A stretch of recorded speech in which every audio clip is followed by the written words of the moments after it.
Something ought to be said about that. Life issues from a biblical perspective. Things that are not normally talked about in church, but things that God definitely has something to say about.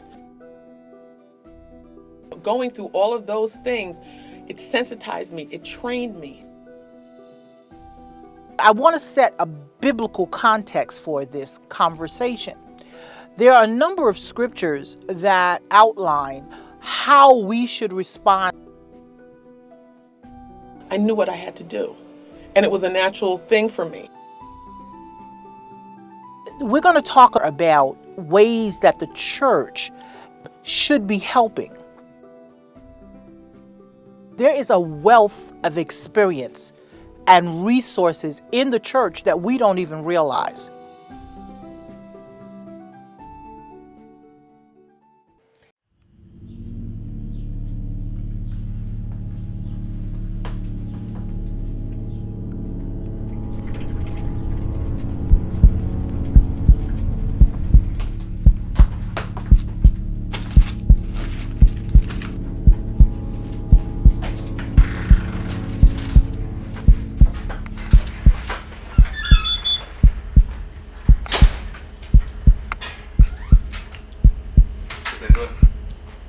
Watching TV. That's all.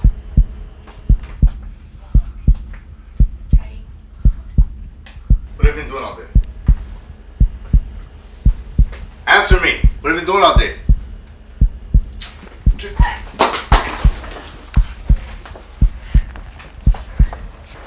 Where are you going? Where do you think you're going? I'm not done with you.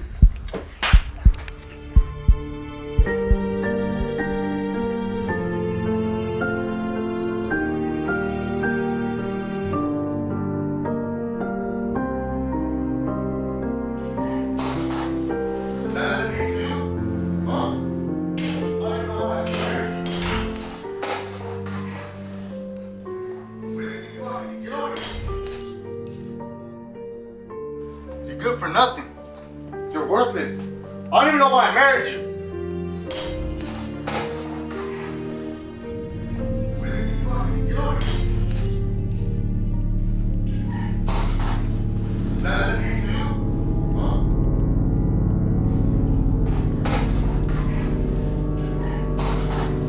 Is that anything to you? Huh?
Something ought to be said about that. Welcome to Something Ought to Be Said About That. And I'm Venetia Moore, and I'm here with my co-host Deborah Reese, and our guest today, Isabel Smiley. Today's topic is domestic violence and the church. Something ought to be said about that. After looking at the footage that we just looked at, there are a number of things that we want to talk about.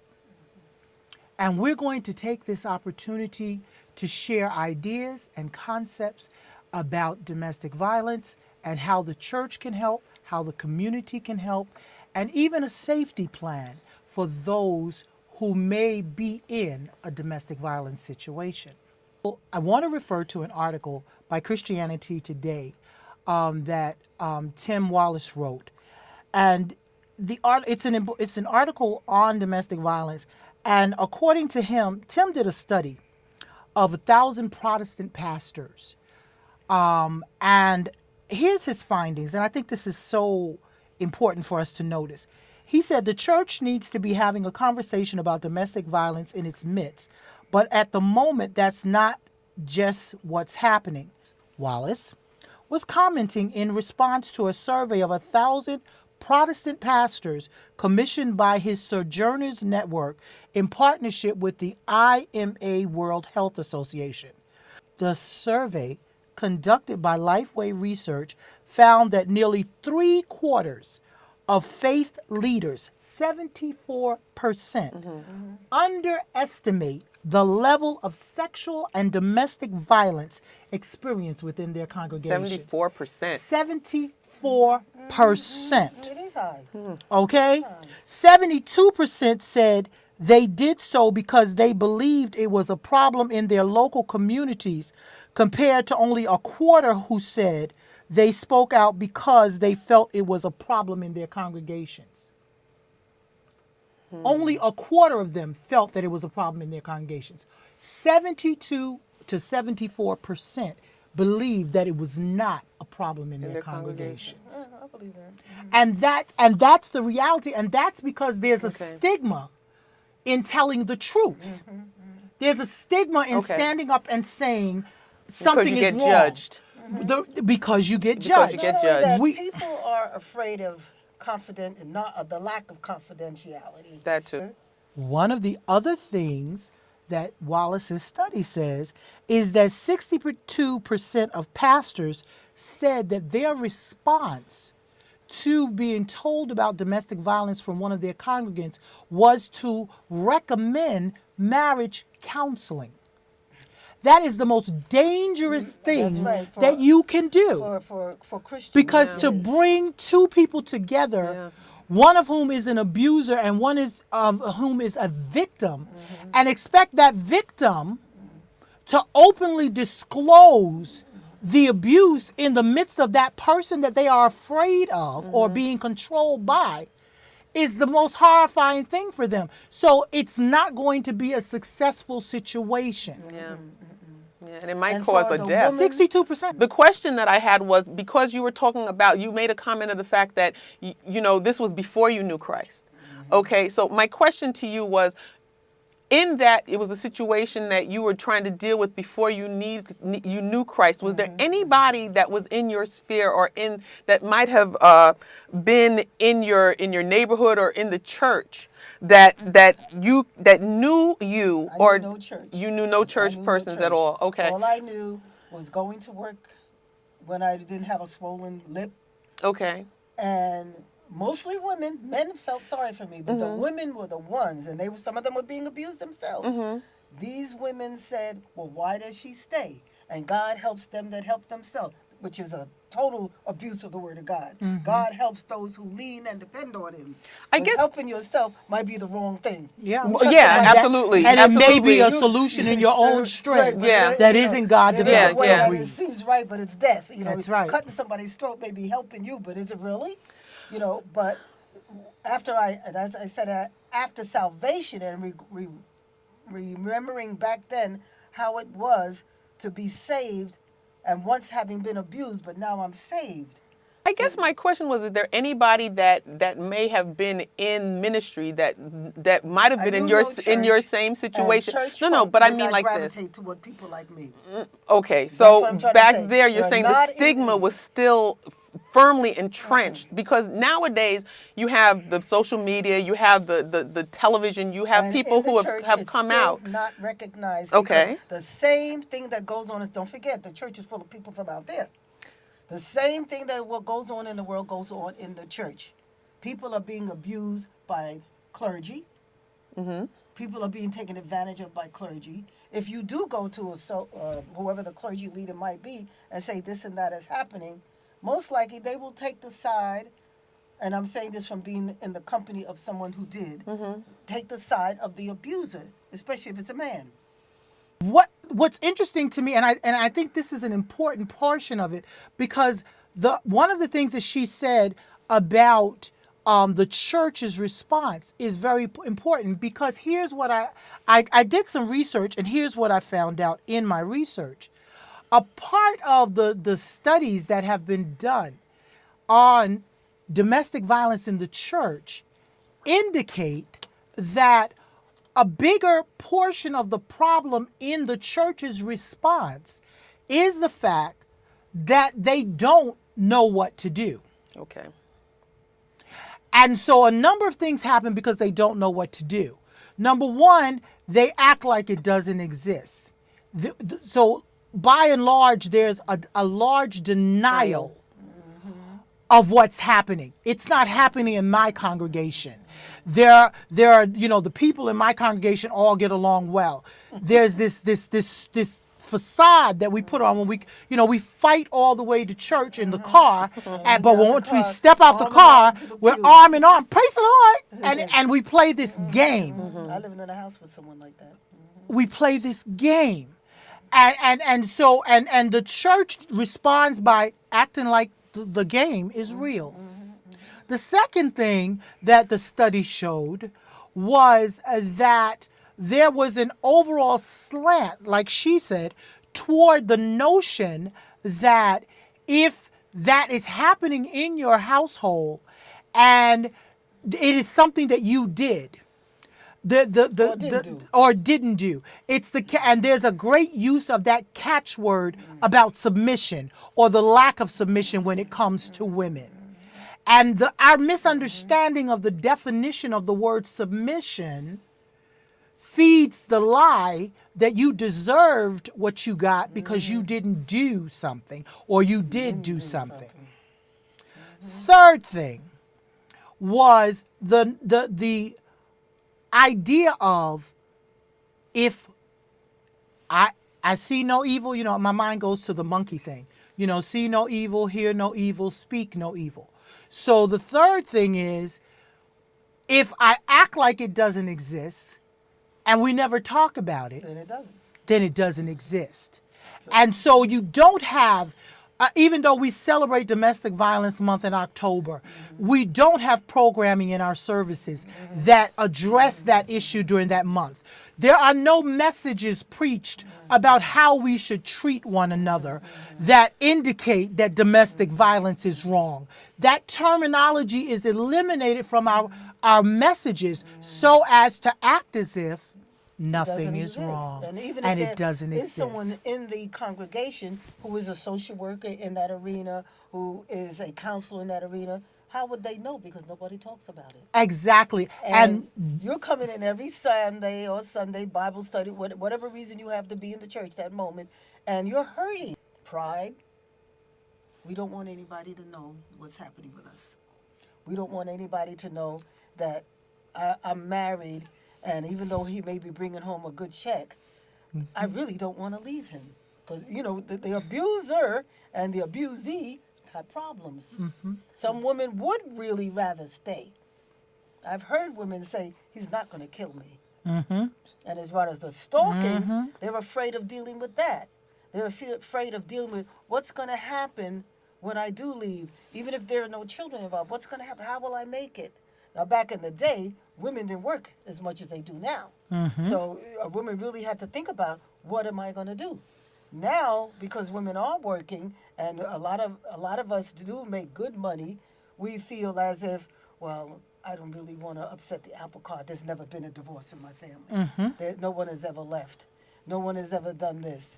And of course, you're not going to go to the church, which, as far as you're concerned, it's a whole bunch of strangers. You're not putting it out there. And even if you are a part, I'm sorry, Debbie. That's good. Even if you're a part of the leadership of the church or involved in the church, You are still being abused. there is a stigma attached to you coming into the church and saying, my life is not perfect. One of the major things that I think has to happen at the top of the line is that we have to remove the stigma of telling the truth. Well, see, that's what I was trying to get at in terms of asking the question. Okay, because basically the situation you were in decades ago. And so since things are different now, or what it seems like is that things are different now, since that was the situation, since that was the situation then, in the church of today, now if like because you were saying on your job, okay, say that you have a person on your job, it's Deacon so and so, and she or he is in a ministry that has some sort of understanding about the importance of this. Would there be a framework within which you could draw somebody in or even address the situation so that the church could become involved? If I had it to do over with the experience that I have, I would recognize willingly. See, there was a time where you would see a mark, but if the person dropped their eyes and then you wouldn't approach them. Right. Now I would invite the person into my office and lead them in love, because I'm a woman of God, to a conversation and find out and offer them, because I'm going to keep a list of resources where you could go to get help, how, professional help. What to do when something happens on the spot. Because sometimes you can't say, well, tomorrow morning, suppose there's a snowstorm out there. What do you do? What do you do? And of course, invite the person to church. If I know that in my church there's help. Okay. If there's no help there, I'm not inviting them there. And that's just another place for them to be damaged. We could sit and we could have a long discussion and kind of bash the church for what's not happening. But as you know, one of the goals of Something Ought to Be Said About That is to go from where we are and provide some insight, hopefully some thought-provoking information and some ideas about things that we can do differently. So now, how do we make the church a people-friendly place where people are not feeling stigmatized so that they are comfortable to say, I need help? Number one. Number two, what kind of programming and training should the lay leaders and the mid-level leaders and even the pastoral staffs of our churches have as a part of their training? As was mentioned before, that having a counseling together might be dangerous, even life-threatening, then maybe it's something that when the administration comes together to discuss this, is this something that we should address in the women's group and the men's group so that it can be something that's addressed separately, and that maybe at some point down the line, if it's something that can come together, we can bring it together. But how do we inform people about this in a non-threatening way? Okay, let's do it with the men together. Let's get like somebody, I mean, when I listen to certain things that Pastor Jake says, or, other pastors that deal with men's issues or women's issues, how can we educate people? How can we let them know what this looks like so that we can recognize it, so that responsibility you're talking about can be engendered underneath the umbrella of covering, because you don't want somebody going out there rogue. Let's talk about, okay, well, if there can be somebody that can be brought in that can do role playing so that you can understand this is what it feels like from somebody else's vantage point, so that sensitivity can be brought to the issue. Like when we were talking about one of the other topics we spoke about, well, we were able to be more effective because we'd been set in that situation so that we knew what this was about. Somebody who has grown up in a situation where that was the last thing that their their mother or father would have thought to do in terms of abuse, they'd have no concept. And those may be the ones who tend toward judgmentalism. Well, how can we get them to understand this is what it feels like? 56% of pastors said they were adequately familiar with local resources specifically addressing sexual and domestic violence. 81% said they would take action to reduce sexual and domestic violence if they had the resources and training to do so. So a little more than half of pastors surveyed said, I have resources to work with. Half. So we're talking about, and then the question comes to what is adequate? Because your mindset about what adequacy is different. may be different from mine. Yeah. The level- You may think it's good to have a hotline number, Yeah. and I may think you need 10 different agencies plus 20 hotline numbers. Yeah. So depending upon who that individual leader is, what they see as adequate could be so different. Now, the 81% of pastors who said, yeah, if I knew better, I'd do better, I think that's more an honest response to the reality of where we sit. One of the things I'd like us to look at now is, so what do we do? I always believe that initiatives must begin at the head. Because when it begins at the head, it is filtered into the structure of the organization. And this is what I think. Whether you have 3 departments in your church or you have 23, you have the ability to have monthly meetings, or you should, on a general, have monthly meetings with your department heads, because that is how you're supposed to prepare them to lead the departments. And in those monthly meetings, you can take the time to say, listen, I'm going to send you one of these months, we're going to meet about domestic violence. And I'm going to do that twice a year. And you put it on the church calendar twice a year to address and train on domestic violence. And if it's something that you don't feel comfortable with, you call Safe Horizons. You call one of the domestic what I'm talking violence about. You agencies. know where the They will places send are. somebody There in you go. to do a workshop There for you you go. on domestic violence so that your staff will know what to do. The Bible says, write the vision and make it plain. Telling how you as a church, how you as an organization will respond to domestic violence and other issues like it needs to be a part of the vision of the church. In dealing with that whole issue, we all have areas that we've come from, that we're working on, that we still haven't Everybody. We're all a overcome. work in progress. So Right. what happens, which is one of the reasons why it's key that it be put in the system of the church, because like in my particular church, there is an education department in our church. We have a department of people who have agreed to volunteer their time to create programming and educational informational situations for the membership, so that even if it's something that, say, the pastor has no experience in, the education department will, among itself, identify a way to funnel that information to him. to the congregation. Yeah. After he approves it, they will present it to That's him, right. That's and right. then once he That's approves it That's and right. they come up with a plan, Can't have that chaos. plan That's is then filtered down to the congregation. And they ensure that training is done around that area. They ensure. So it really is about, because the other thing that I'm concerned about, and my thing is, I don't believe in the Band-Aid, the one-stop Band-Aid thing. You know, we hit it once and that's it. Because it's an ongoing issue. Longevity. And our churches That's what I was change. thinking. And people in leadership change. And positioning changes. All of those changes occur Yeah. over time. Yeah. All of those changes occur over And time. it does take time.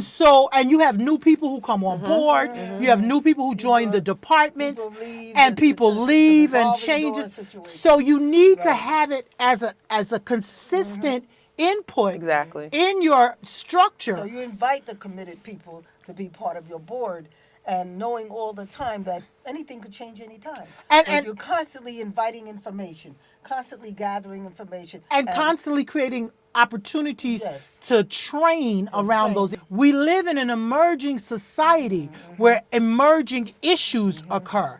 And we need to continue to upgrade and to retrain and to provide information to our staffs about how to serve the people that we serve. I was in a meeting the other night, and they gave me a prayer card to pray over.